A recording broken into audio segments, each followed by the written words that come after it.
I guess I got the phone call in like August or something from the owner of the Wetlands calling about doing a gig with the original lineup to close the club. When we got that call, to put that show together for the Wetlands, in my mind, I kind of said, and I might have said it out loud, I'm not sure, or I might have called him, I can't remember, but I sort of said in my mind, well, hey, if Mark says yes, I'll do it.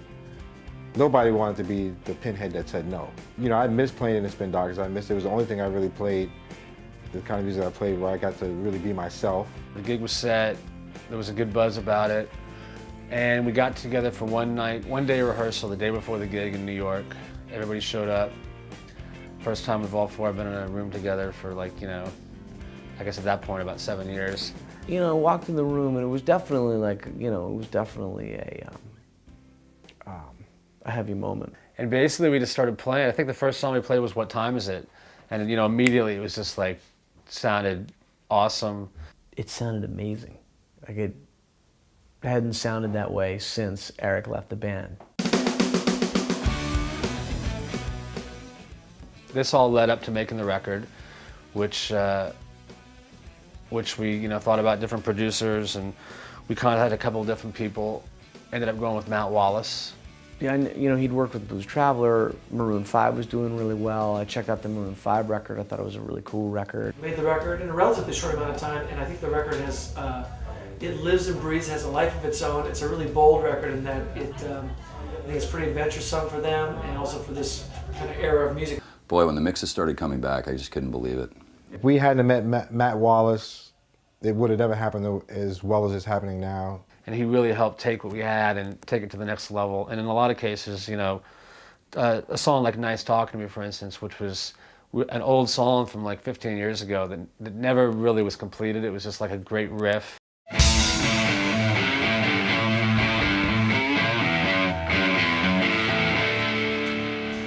We revisited that about a year and a half ago at my studio. And we took it quite a bit further along, so we played it for him in pre-production. He came back the next day and he's like, man, this tune is the bomb, this is great. I won't talk to you, baby, won't talk to you till you talk to me. I won't walk to you, baby, won't walk to you till you walk to me. A little bit of love, a little bit of hate, but two girls are talking to communicate. The record itself, it took us about 1.5 years to 2 years to write, and a couple of songs came from a little before that too. There's all kinds of different compositional combinations on the record. Can't Kick the Habit is a song that Chris wrote with his one of his songwriting partners. Can't kick the habit, I guess you know. Want conversation? Well, here I go.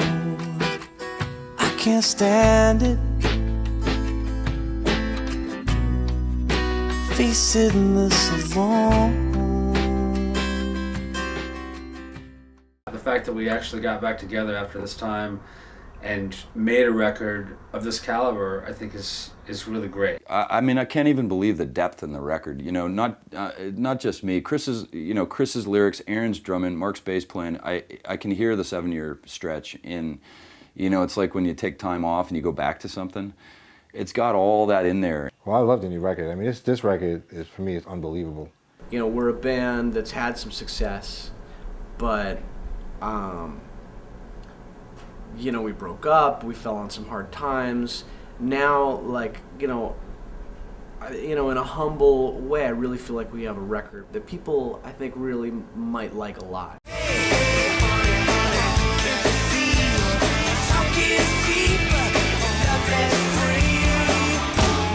Talking to me.